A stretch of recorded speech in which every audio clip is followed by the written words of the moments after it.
अस्सलाम वालेकुम, आप देख रहे हैं डॉन न्यूज़ में मेज़बान अब्दुल गफ्फार। भारत का शानदार आगाज़ और बताया कि T20 के वर्ल्ड चैंपियन और एशियन चैंपियन और दिफाई चैंपियन भी हैं इस एशिया कप के, कैसे खेलते हैं। आउट क्लास किया उन्होंने यूएई की टीम को, 9 विकेटों से कामयाबी हासिल की और 93 गेंद पहले ही ये मैच ख़त्म हो गया। तो बहुत ही वन साइडेड मैच। समरी आपके सामने है, 60 for 1 India in just 4.3 hours. अच्छी टीमों को पता होता है कि आपने रन रेट कैसे अपना बूस्ट करना है और उन्होंने वही किया। 57 all out UAE, match to forget for them seriously, जो कि 13.1 ओवर में दे रैटल्ड आउट। हालांकि एक मौके पर इनके ओपनर्स ने एक अच्छा आगाज़ फराम कर दिया था और लग ही रहा था कि यूएई आज फाइट करेगा, लेकिन in matter of no time this game decided और कुलदीप यादव की 4 विकेटें, शुभम दुबे की 3 विकेटें। इसके साथ साथ ये अफगानिस्तान हांगकॉन्ग का आज मैच और most important Pakistan versus Oman, Pakistan का पहला मैच, उसमें हम तफसीली बात करेंगे। और पाकिस्तान के कैंप से कुछ खबरें भी आ रही हैं कि शायद हमारे कप्तान मुकम्मल तौर पर फिट नहीं हैं। दूसरी तरफ भारत में अभी भी मामलात जो है वो आखिरी वक्त तक गए कि मैच ना हो, लेकिन भारत की सुप्रीम कोर्ट ने हुक्म दिया कि ये मैच है, इसको मैच रहने दीजिए, मैच को होने दीजिए। अब मुझे नहीं पता कि भारतीय मीडिया अब इस खबर को कैसे चलाएगा। फिलहाल तो वो खबर सिर्फ ये मौजूद है कि सुप्रीम कोर्ट का ऑर्डर आ गया। और रोज़ की तरह मेरे साथ मौजूद हैं एशिया कप में बात करने के लिए फैसल इलियास साहब, जिन्हें खुशामदीद कहते हैं। फैसल भाई, हम ये सोच रहे थे कि India is too dominant, but ये नहीं पता था कि यूएई इस तरह से क्रिकेट खेलेगा। 57 all out in just 13.1 hours, और बिल्कुल ऐसे लगा जैसे कि वो मैच के अंदर पहले 3 ओवर के बाद बिल्कुल भारत के रहमो करम पर थे। A very dismal performance by UAE eight their home ground. बिल्कुल, और एक बहुत बड़ी चैंपियन टीम के सामने एक मिनो टीम जब खेलती है तो इस तरह के रिजल्ट्स की एक्सपेक्टेशन होती है, लेकिन यूएई से इसलिए नहीं थी कि यूएई ने अभी रिसेंटली जो ट्राई नेशन खेला उसमें उन्होंने अफगानिस्तान और पाकिस्तान के अगेंस्ट अच्छा पोटेंशियल शो किया। उन्होंने दिखाया कि वो फाइट कर सकते हैं, कुछ सेंसिबल खेल सकते हैं। लेकिन मुझे लगता है कि कल वो शायद शुरू के जो 3 ओवर थे, शुरू में हमें लगा कि बहुत अच्छा स्टार्ट किया इन्होंने, लेकिन शायद वो उनके लिए नेगेटिव चला गया, बिकॉज उनको लगा कि बैटिंग को तेज़ करना जो है ना आसान है, जो था नहीं। हमने देखा कि जैसे ही स्पिनर्स आए उन्होंने उल्टे सीधे शॉट्स मारे हैं। कुलदीप यादव को बहुत क्रेडिट जाता है कि उन्होंने बिल्कुल विकेट टू विकेट बॉल कराई है। जहाँ गलत शॉट हुआ या जहाँ प्लेयर्स ने मिस किया वहाँ उनको विकेट मिली है। आई थिंक इंडिया ने अपनी पूरी डोमिनेंस शो की है, और उन्होंने हालांकि टॉस जीत के जो पहले बैटिंग कराई थी उसमें लग ही रहा था कि वो चाहते थे कि कुछ स्कोर बने और वो कंडीशंस को देखें, लेकिन जिस तरह उनके कप्तान ने आखिर में कहा कि चैंपियंस ट्रॉफी हमने यहाँ पे खेली है और उसमें जिस तरह स्पिनर्स ने डोमिनेट किया है, so we wanted to go with the spin heavy side, और वही उन्होंने किया। और outstanding performance from India and very good observation के स्लाइड शुरू तब हुई जब ये अच्छी पोजीशन में थे, जहाँ इन्होंने सोचा कि शायद अब हम कुछ डोमिनेंट या एक्सेलरेशन की तरफ चलते हैं, but that was a fatal mistake, क्योंकि इंडिया जैसी टीम इस पोजीशन के लिए तैयार थी। तो अख्तर साहब की आपने रिपोर्ट देखी, अ वेरी गुड लाइन कि आखिरी लाइन में कि पाकिस्तान भारत का मैच होगा, that is going to be the litmus test for Indian team. लेकिन अगर हम कल की परफॉर्मेंस को फैसला रिकैप करें, आपने बिल्कुल अच्छा पॉइंट रेज किया कि वो जो ओवरटेकिंग जहाँ सोची वहीं डाउनफॉल कर दिया, फिर विकेटें रुकी नहीं।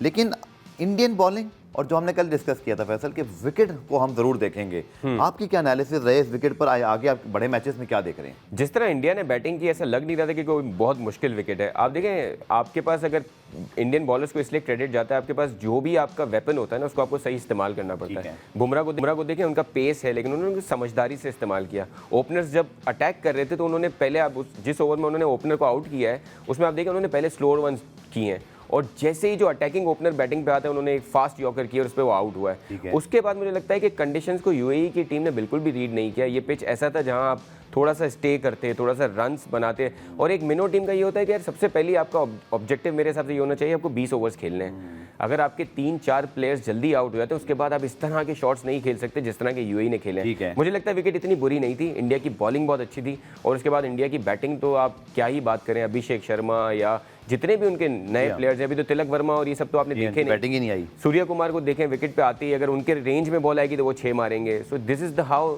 The new way of playing T20 cricket is. India उसको सबसे ज़्यादा डोमिनेट करता है इसीलिए। और देखिए एक और चीज़ ऐड करूंगा इंडिया के हवाले से, वो वाइट बॉल क्रिकेट में डोमिनेट कर रहे हैं। 2023 के फाइनलिस्ट, उसके बाद चैंपियंस ट्रॉफी वो जीते हैं, उसके T20 वर्ल्ड कप जीते हैं। सो आईसीसी और ये बड़े टूर्नामेंट्स की बहुत बड़ी टीम है इंडिया। बिल्कुल, आखिरी 24 में 24 T20 जीते हैं, सिर्फ 3 हारे हैं पिछले 18 महीने में। लेकिन हम अगर कहते हैं ना जीत का मंत्रा, हार्दिक पांड्या ने पहला ओवर किया अगर रिक्वायर्ड था तो जी, लेकिन वो ऑलराउंडर हैं, उनको रखा लेकिन ज़्यादा यूटिलाइज नहीं किया। Jasprit Bumrah only fast bowler, Axar Patel, Varun Chakravarthy, Kuldeep Yadav, Shivam Dube. I think India ने वही टेम्पलेट दोबारा उतार के हमें सीधा एक ब्लूप्रिंट दिखा दिया भाई कि ये है यहाँ जीतने का तरीका। अगर कोई फिर भी ना समझे तो फिर मेरे ख्याल में इससे ज़्यादा इंडिया यही कर सकता है कि भाई उनको बोलें कि इस तरह कर लें। सीधा सीधा उन्हें बता दिया इस विकेट पे कैसे खेलना है। अगर आप हमारे ना समझने की बात कर रहे हैं तो हम तो बहुत ना समझ हैं। चैंपियंस ट्रॉफी में हमने जब ट्रांसमिशन की थी उस पर शुरू में हमने कहा था कि हम गलत कर रहे हैं कि हमारे स्पिनर्स नहीं है, 2-3 होने चाहिए। इंडिया ने ये जो सवाल आपने किया है कल पोस्ट मैच में एग्जैक्टली ये सवाल हुआ इनके कप्तान सूर्य कुमार से। उन्होंने यही कहा कि हमने चैंपियंस ट्रॉफी में जिस तरह जीते हैं तो हमें पता था कि आपको 3 फ्रंटलाइन स्पिनर्स चाहिए और हम उसी फॉर्मूले के साथ जा रहे हैं और हम वही 3 स्पिनर्स, अगर आप देखें सिर्फ आपके जो उनके ऑलराउंडर है रविंद्र जडेजा नहीं है, बिल्कुल। उसके अलावा अक्षर पटेल, चक्रवर्ती और आपके कुलदीप यादव, वो 3 स्पिनर्स उन्होंने रखे हुए हैं। एंड आई थिंक पूरे टूर्नामेंट में उनकी यही और स्ट्रेटजी। ये देखें रवि बिश्नोई, इवन चाहल बहुत अच्छे लिमिटेड ओवर स्पिनर हैं, उनकी जगह नहीं बनती स्क्वाड में। तो this is the force they have. Sir देखें यही बात है ना, आपको हम हमेशा ये बात करते हैं, अगर पाकिस्तान टीम के सोल्यूशन की बात करते हैं कि आगे चीज़ें सही कैसे होंगी, तो you need to have a big pool of players. ठीक है। पीसीबी को बजाय इसके कि वो लिमिटेड प्लेयर्स पे बहुत ज़्यादा खर्च करे, I think if you have limited resources you need to have more and more players in your pool, ताकि आपके पास कंडीशन के हिसाब से प्लेयर्स हों। ठीक है। आप इस मैच पे फैसल कोई और चीज़ अगर आप हाईलाइट करना चाहें, क्योंकि पाकिस्तान का कल मैच है, आज भी मैच है, तो मैं उसकी तरफ बढ़ना चाहूँगा। Anything you want to highlight from this match, specially अगर मैं चलिए यही पूछ लेता हूँ आपसे कि ये यूएई की टीम थी जी, कोई ऐसी चीज़ आप देखते हैं कि यही चीज़ इंडिया पाकिस्तान के खिलाफ भी कर सकता है? आपको इतनी ज़्यादा मतलब बहुत सारे लोग कह रहे हैं डर लग गया भाई इंडियन टीम से, बट मेरा पॉइंट ऑफ व्यू कुछ और है। Pakistan India is a different ball game always. आप ही क्या राय है? यार एक बात तो है कि इंडिया का कॉन्फिडेंस बहुत हाई है, सही है। उनके प्लेयर्स जिस तरह खेलते हैं ना, दे नो देयर लिमिटेशंस और वो उसको तरीके से यूज़ करते हैं। ये एक निशानी होती है बड़े ही प्रैक्टिस्ड प्लेयर्स की, मंझे हुए प्लेयर्स की, वो चीज़ तो उनमें है। लेकिन देखिए पाकिस्तान इंडिया का कंपटीशन होगा। यूएई ने बैटिंग बहुत बुरी की है, जैसे हमने शुरू में कहा कि इन्होंने शुरू के जो अटैकिंग था उसको दिमाग पे लेके वो मारने में लग गए। सो आपको देखें पाकिस्तान के प्लेयर्स भी स्ट्रगल करते हैं, कुलदीप यादव के अगेंस्ट या अक्षर पटेल के अगेंस्ट हमने देखा है कि वो स्ट्रगल होती है, लेकिन you will have to come up with a strategy कि आप उसको कैसे खेलेंगे। यू नीड टू हैव, देखें बाहर से आपको देखना है कि कुलदीप यादव जिस तरह की बॉलिंग कराते हैं, क्या उस पर हमने स्वीप करना है, क्या हमें स्वीप उसको काउंटर किया जाए, आप कुछ ऐसा करें। बिल्कुल गुड पॉइंट। सीधा खेलना या बाहर निकल के खेलना, दिस इज नॉट। या बल्ला घुमा देना जैसे कि यूएई के बैट्समैन कर रहे थे, कोई प्लान नहीं था उनके पास। तो यूएई की बैटिंग ऐसी लगी कि they do not have the experience, but we expect that our team doesn't do it, because अगर वो भी ये करेंगे बहुत बुरा हो जाएगा। और यूएई ने कुछ ऐसा किया ही नहीं कि हम बहुत ज्यादा इसको डिस्कस करें, जो कि इस मैच में सीधा सीधा इंडिया ने मैदान मार लिया। पुराने में ब्रेक शामिल करते हैं, ब्रेक से जब वापस आएंगे तो अफगानिस्तान और हांगकांग का आज मैच, तो पाकिस्तान ओमान का जी कल पहला मैच, पाकिस्तान की टीम वहाँ बहुत पहले पहुंची, ट्राई सीरीज जीती, बहुत कुछ पाकिस्तान टीम के हक में बात करेंगे इस ब्रेक के बाद। पुराने में खुशामदीद। तो जनाब मैच 3 और मैच 2 होगा आज हांगकांग का, बांग्लादेश की जनाब एंट्री होगी और देखना है कि बांग्लादेश कैसा परफॉर्म करती है। 3 मुसलसल T20 सीरीज जीत कर आ रहे हैं और पाकिस्तान को भी इन्होंने हराया था लिमिटेड ओवर सीरीज़ के अंदर। हांगकांग के लिए आई थिंक आज बड़ा इंपॉर्टेंट मैच है कि अगर उन्होंने टूर्नामेंट में कुछ करके दिखाना है, क्योंकि पहला मैच बुरी तरह वो हार गए थे।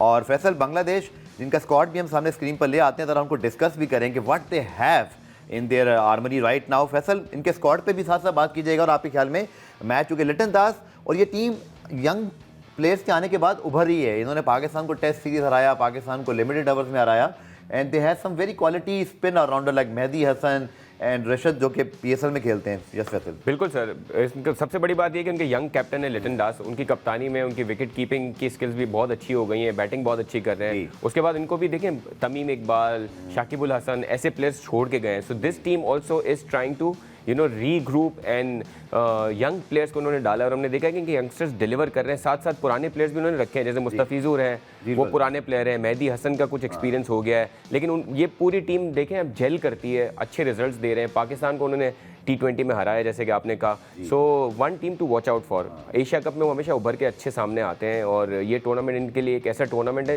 जो काफ़ी अरसे के बाद ये कुछ जीतने की कोशिश करेंगे।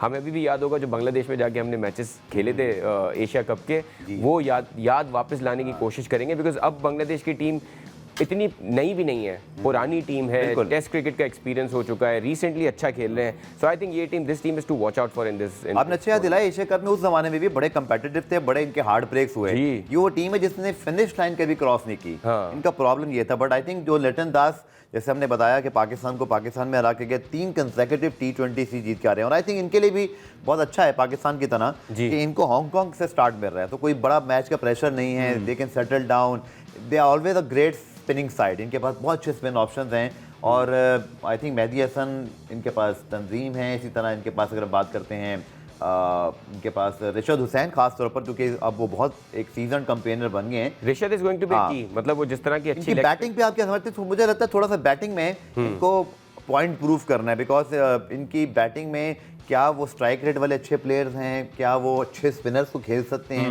This is going to be I think litmus test. देखिए इनके मुस्तफिजुर हैं जो मिडिल ओवर्स में जो है वो स्पिनर्स को अच्छा हैंडल करेंगे। जब इसके अलावा अगर आप देखें मेहदी हसन और रेडॉय जो है वो अच्छा खेलते हैं, ऊपर अटैक करते हैं। सिमिलरली लिटन दास की अच्छी फॉर्म है, हमने देखा है कि कुछ अच्छी इनिंग्स हैं उनकी इंडिया के अगेंस्ट भी। So I think overall it's a good side. अगर बैटिंग में भी देखें, सिमिलरली इनके पेस अटैक को देखें, तस्कीन बहुत अच्छी फॉर्म में है। तंजीम हसन हमने देखा पाकिस्तान के अगेंस्ट टेस्ट क्रिकेट में भी उन्होंने अच्छी बॉलिंग कराई। So I think all in all it's a good side. और अगर ये अच्छे कॉम्बिनेशन के साथ उतरते हैं, इनके पास स्पिनर्स भी हैं, पेसर्स भी अच्छे हैं, बैटिंग में भी डेप्थ है, I think they are going to be a good side in this tournament. बिल्कुल। और अगर आप देखें तो इनके पास जो बॉलर्स हैं उसके अंदर जो इनके नाम आ रहे हैं वो सारे इन्होंने फास्ट बॉलर रखे हैं, बाकी सभी ऑलराउंडर हैं। तो this is show the depth in the side कि ये टीम जो है वो मुस्तफीज, इसी तरह का हम कहते हैं शरीफुल इस्लाम, तस्कीन, ये तीनों बहुत सीजन कैंपेनर है। बट लगता है आपको ये जैसे कल जो दुबई में हुआ, इंडिया ने जो स्ट्रैटेजी अपनाई, आई थिंक बहुत सारी टीमें शायद इसको रिव्यू करेंगी। हमें शायद मुझे लग रहा है कि एक आध फास्ट बॉलर और अगर एक आध कोई मीडियम पेस और राउंडर है, जैसे हमारे पास फ़हीम अशरफ मौजूद हैं, कोई ऐसे ही कॉम्बिनेशन मुझे लगता है जो बाकी टीमों को अडॉप्ट करना पड़ेगा। देखिए ये पिचेस जो है वो पेसर्स का भी एक इम्तिहान है यहाँ पे, क्योंकि आपको यहाँ पे अपनी लाइन लेंथ को संभालना है, अपनी स्ट्रेंथ है उसको संभालना है, किस तरह चलाना है। देखिए हारिस रऊफ जैसे बॉलर मुझे लगता है कि बहुत बुरा इनके साथ होने वाला है इस टूर्नामेंट में। Similarly player like Hasan Ali, these pitches are not for these kind of. Sir अच्छा सवाल, क्योंकि बांग्लादेश से हम पाकिस्तान में गए, हसन अली की जगह फिर हम कोई स्पेशलिस्ट स्पिनर नहीं सिलेक्ट कर सकते? Mehran Mumtaz in the rank, Faisal Akram जो कि चाइना मैन है, जिस तरह के कुलदीप यादव, हमें तो ऐसे बॉलर की जरूरत है और हमारे पास है, बट हम उसको रख ही नहीं रहे। क्योंकि देखिए हारिस रऊफ की टीम में जगह नहीं बन रही है। सर अभी तो देखें जो आपके पास है ना उनको पूरा खिला लें। exactly. मतलब ऐसा ना हो कि आप ये सोचें कि अबरार और सुफियान मुकीम को दोनों को साथ नहीं खिलाना, ऐसा ना सोचे कहीं। हमारे प्रोड्यूसर साहब ने फौरन पाकिस्तान का स्पॉट दे दिया कि आप इसी पर आ जाएं, और हम इस पे पाकिस्तान का मैच भी है, एग्जैक्टली पाकिस्तान का मैच भी है, उसके साथ साथ बांग्लादेश को डिस्कस करते हुए हैं। लेकिन व्हाट वी हैव, हमारे पास जो है वो देखें स्क्वाड के अंदर हुसैन तल्लत, इसी तरह अगर आप देखते हैं हारिस रऊफ को, Salman Mirza, and then you have Wasim junior, then Hasan Ali. Sir मेरा पॉइंट ये है, हसन अली, वसीम जूनियर, इवन अगर आप बात करते हैं सलमान मिर्ज़ा, इन तीनों को कहाँ खिलाएंगे जब हारिस रऊफ की जगह नहीं है? तो आपने एक ऐसी जगह पर, ठीक है शुक्र है कि हमारे पास 3 स्पिनर खिलाने के लिए मौजूद हैं, और अल्लाह ना करे किसी को इंजरी होती है, कोई मसला होता है, आप फास्ट बॉलर फिर भर के ले गए हैं। ये मुझे मेरा पॉइंट है कि हम यहाँ पर अगेन वो स्पिनर्स को घर छोड़ के आए हुए हैं कि भाई ये 3 खेलेंगे, वो में से भी एक ऑलराउंडर है हमारा। देखिए हमारी अगर आप हिस्टोरिकली देखें, मिसबाउल हक के जाने के बाद हमारा दिमाग स्पिनर्स पे इतना रहा नहीं है, और इसी वजह से हमारी जो फेलियर का सबसे बड़ा रीज़न है ना वो ये रहा है। चाहे वो सरफराज की कप्तानी थी, उसके बाद बाबर की कप्तानी है, और अब जो है अब जाके मुझे लग रहा है कि अब हम फाइनली समझें कि भाई यूएई की कंडीशंस में हमसे ज़्यादा कौन समझ सकता है कि यूएई की कंडीशंस में आप स्पिनर सेकंड होम रहा है सर हमारा। आप नोमान के स्पेल्स आपको याद होंगे, यासिर शाह, सईद अजमल, हाँ सईद, ये सारे इन्हीं कंडीशन में अच्छा परफॉर्म। हमारे देखिए वसीम अकरम जैसे प्लेयर ने ये कहा कि यार पेसर होना चाहिए, फिर उन्होंने उसको रीट्वीट किया और उसको करेक्शन किया, गुड ऑन हिम के मिनट्स में उन्होंने रियलाइज कर लिया। बट अगेन हमें चैंपियंस ट्रॉफी लगी पूरी, but how can a player of his calibre can think के यार, और देखें रिजल्ट्स आपके सामने, और वहाँ मौजूद भी थे, ये भी बात है, और रिजल्ट्स आपके सामने, पूरा चैंपियंस ट्रॉफी इंडिया स्पिनर्स की बेसिस पे जीता। उनके पास सिर्फ एक शामी पेसर थे सही। देखें पेसर्स का भी इम्तिहान होगा। मुझे लगता है कि आपको ऑलराउंडर्स रखने चाहिए, आपको एक्सट्रीम पेस की यहाँ पे जरूरत नहीं दिखती। अगर एक्सट्रीम पेस है तो फिर बुमराह की तरह दिमाग चला के चलाए बॉलिंग।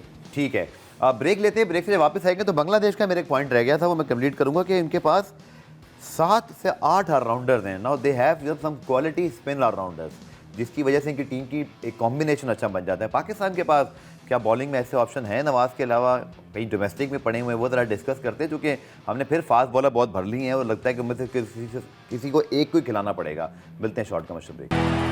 तो जनाब इंतजार की घड़ियां खत्म होने को हैं, क्योंकि पाकिस्तान एशिया कप में अपना पहला मैच कल ओमान के खिलाफ खेलेगा। एक ऐसी टीम जिसको अगर आप गूगल करें पाकिस्तान वर्सेस ओमान को, नो रिकॉर्ड फाउंड, तो हमें और उनको एक दूसरे के खिलाफ पहला मैच खेलना है। बट फैसल हम पाकिस्तान के स्क्वाड को भी ले आते हैं। चीज़ें ऐसी नहीं है कि हम पहली मरतबा डिस्कस करें कि क्या होगा कैसे होगा, प्रिटी मच सॉर्टेड आउट। हमारा टॉप ऑर्डर क्या है, हमारा स्पिन अटैक क्या होना चाहिए। And this is very unusual Pakistan कि हम टूर्नामेंट में एक रिलैक्स तरीके से इंटर हो रहे हैं। हमारे कैप्टन की इंजरी की खबर ज़रूर आई है, मैं उस पर थोड़ी वजाहत दे देता हूँ कि उन्होंने कल प्रैक्टिस नहीं की। वो आए थे, लोगों ने ऑब्जर्व किया कि प्रैक्टिस नहीं कर रहे, फिर पाकिस्तान टीम मैनेजमेंट ने बताया कि प्रिकॉशनरी एफर्ट की वजह से उनको रोका गया, लेकिन he is available for the match. तो this is the update of Salman Ali Agha and this is our squad. Faisal, I think पहली मरतबा हमें ये नहीं सोचना पड़ रहा कि क्या होगा कैसे होगा, प्रीटी मच सॉर्टेड आउट कि 11-12 कौन है हमारे। बिल्कुल ऐसे ही है, और आपकी मोरल लेस जो आपने ट्राई सीरीज में टीम खिलाई है वो आप खिलाएंगे, और इसमें एक आध कोई चेंज बनता है तो बनता है। वैसे हमें पता है कि साइम अयूब और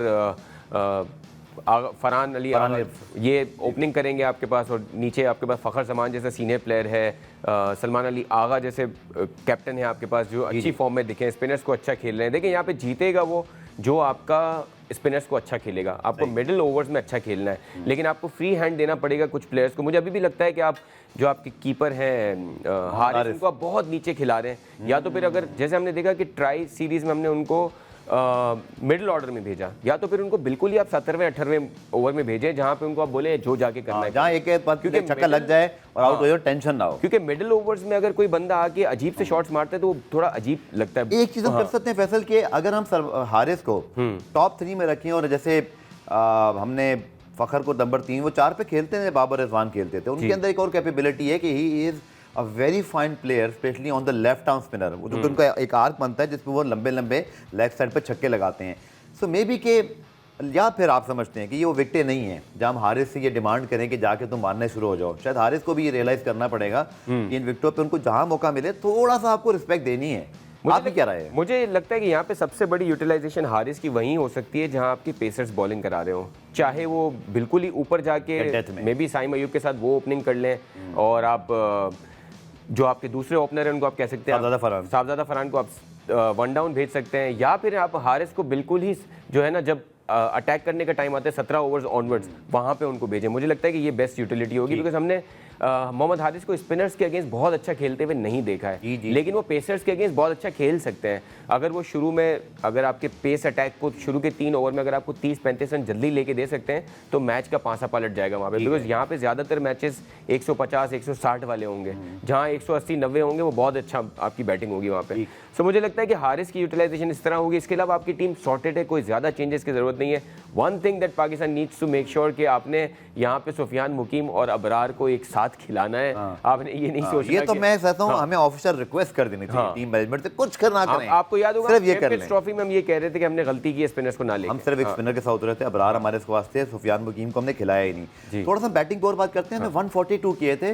मैंने जो गुफ्तगू सुनी मैच के बाद, टूर्नामेंट के बाद, माइक हसन की, उन्होंने ये कहा कि हमने मुश्किल बैटिंग विकेट पर पार स्कोर से बेहतर किया। उन्होंने कहा कि इवन फाइनल में उस विकेट पर हमारी बैटिंग ने did a good job to reach out for 142। मुझे थोड़ा इख्तलाफ है।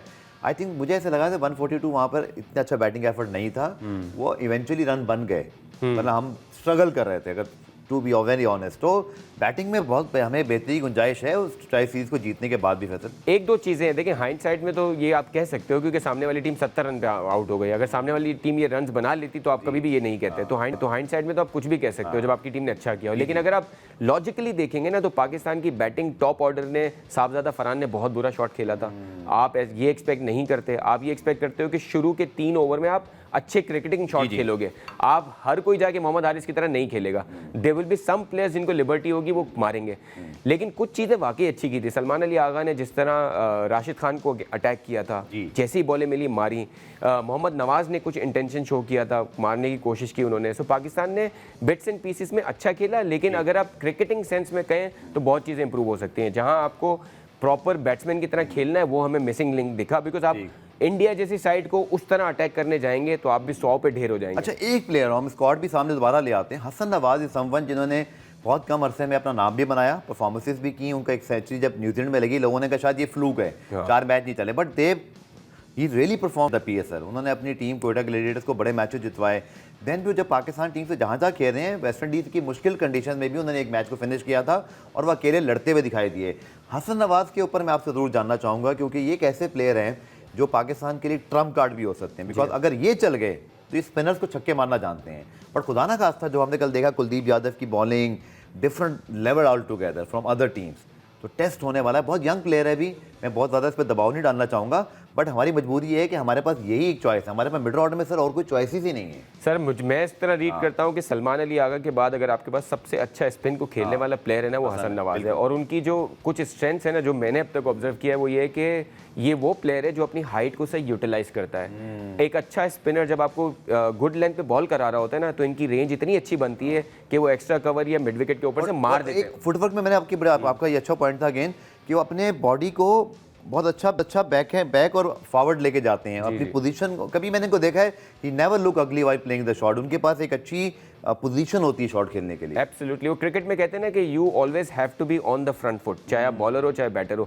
वो इनका करते हुए दिखता है। और अपनी हाइट को यूज करते हैं। अगर एक स्पिनर गुड लेंथ से छक्के मार सकते हो ना, तो आप हिला देते हो स्पिनर को। सो मुझे लगता है ये स्ट्रेंथ है। और जैसे मैंने कहा, सलमान अली आगा के साथ अगर कोई सेकंड बेस्ट अच्छा स्पिनर्स को खेलने वाला है तो वो आपके पास हसन नवाज है। उसको सही यूटिलाइज करना अच्छी बात है कि हमने राइट टाइम पे न्यूजीलैंड की जहां बात की वहां भी ओपनिंग कर रहे थे। जी। मुझे ये लगता है कि वो स्पिनर्स को ज्यादा अच्छा खेलते हैं, तो आपको मिडिल ऑर्डर में एक अच्छा बैट्समैन मिला हुआ है, उसको उस पोजीशन पे खेलने देना चाहिए। और ना सिर्फ पीएसएल में, पीएसएल के बाद बहुत अच्छे सारे मैचेस में बांग्लादेश, वेस्ट इंडीज सब जगह परफॉर्म करते हैं। And this guy has a brain. मुझे लगता है फील्डिंग में भी याद देखें आप, अगर आपको पीएसएल का फाइनल याद हो तो क्वेटा से ये खेल लेते और आखिरी ओवर में, हालांकि वो मैच चला गया, लेकिन जिस तरह उन्होंने बाउंड्री रोकी थी टीम को मैच में वापस ले। So you need to have that brain if you have to become a bigger player. मुझे लगता है कि इसमें वो सारी स्ट्राइक रोटेशन अच्छा करते हैं, छक्के जब मारना चाहे मार लेते हैं। सर, ये बड़ी बात है। रोटेशन जो आपने बात की is going to be the key. Middle overs में आपको जो टीम अच्छे सिंगल डबल करेगी ना, जो विराट कोहली करते हैं इन ग्राउंड्स पे,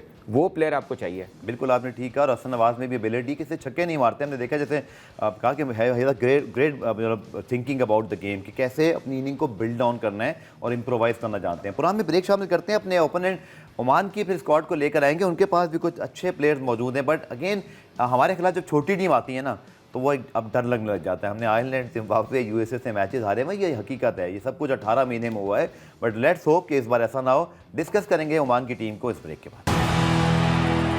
शामदेद और ओमान की टीम जनाब, चूँकि बहुत ज़्यादा खेलते नहीं हैं, ये अगेन एसोसिएट मेंबर हैं, लेकिन जैसे मैंने कहा कि आईसीसी बहुत इवेंट कराता है, लेकिन इनके कप्तान जतिंदर सिंह इनके लिए बड़े एक्सपीरियंस प्लेयर हैं। इसी तरह आकिब इलियास हैं, दिशान मकसूद, मोहम्मद नदीम, बिलाल खान जैसे बहुत सारे प्लेयर्स हैं।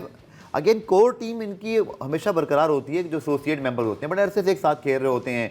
और ये टीम भी मतलब नो सरप्राइज कि इनके पास भी आप मतलब मुझे one of the Asia cup याद है, जब इस टीम ने, अब एग्जैक्टली मुझे याद नहीं आ रहा कौन सा मैच था, but there really perform well in their bowling. अच्छे स्पिनर्स हैं इनके पास। बट पाकिस्तान के लिए सर क्या करना है, क्योंकि अब हम जीत कर आए हैं अफगानिस्तान से, बट हमारे जहन में वो यादें हमारे फैंस की कि वो अमेरिका से हार गए, कभी जिम्बाब्वे से, आयरलैंड से।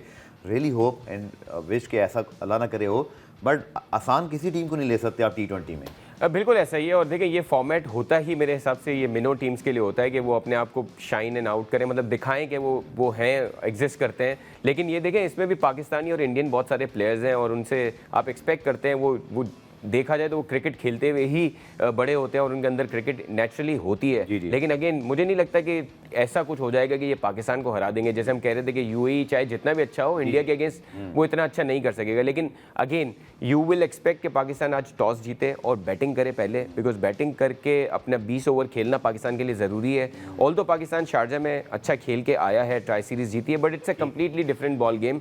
आपको बिल्कुल एक अलग अप्रोच के साथ जाना होगा, हर मैच को एक मैच की तरह लेना होगा।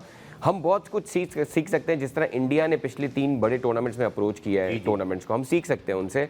और इन पिचेस पे देखें, again I will repeat my self कि आपको स्पिनर्स पे डिपेंड करना है और उसके इन मैचेस के दरमियान आपने अपना सही कॉम्बिनेशन ढूंढना है। और हम जो ऑफ कैमरा बात कर रहे थे, आपने देखना है कि नवाज को, हारिस को, फ़हीम अशरफ को किस तरह इनको बैटिंग में डिफरेंट जगह पे यूज़ करना है। आपको याद होगा बाबर ने जब नवाज को डिफरेंट पोजीशन पे बैटिंग करवाई तो उसने इंडिया के अगेंस्ट भी रन्स किए हैं, क्योंकि उनको डर कम होता है ना। अब जैसे आप सोचे, एक वन डाउन पे प्रॉपर बैट्समैन जाता है, उसको ये होता है इनिंग्स बनानी है। लेकिन अगर आप एक प्लेयर को एक रोल देके भेजते हैं कि तुमने जाके हिटिंग करनी, तो उसका दिल बड़ा होता है, वो अच्छे शॉट्स मार सकता है। ठीक है फैसल, अब हमें पिचेस का आइडिया तो हो गया कल का मैच देख के, बट आप टॉस के हवाले से क्या सोचते हैं? क्योंकि आज जैसे हांगकांग का मैच भी है, मतलब बांग्लादेश से, फिर पाकिस्तान को कल ओमान से खेलना है। इंडिया के लिए तो हमारे कुछ फॉर्मर क्रिकेटर्स ने यहाँ तक कह दिया है कि जी इंडिया की टीम को टॉस से कोई फर्क नहीं पड़ता। बट आपको लगता है कि इन विकेट पर जहाँ गेंद स्पिन हो रहा है, अब हम वहाँ मौजूद नहीं है, कल इंशाल्लाह किसी को वहाँ से लेंगे, कि ड्यू फैक्टर की क्या सूरत हाल है आगे के लिए?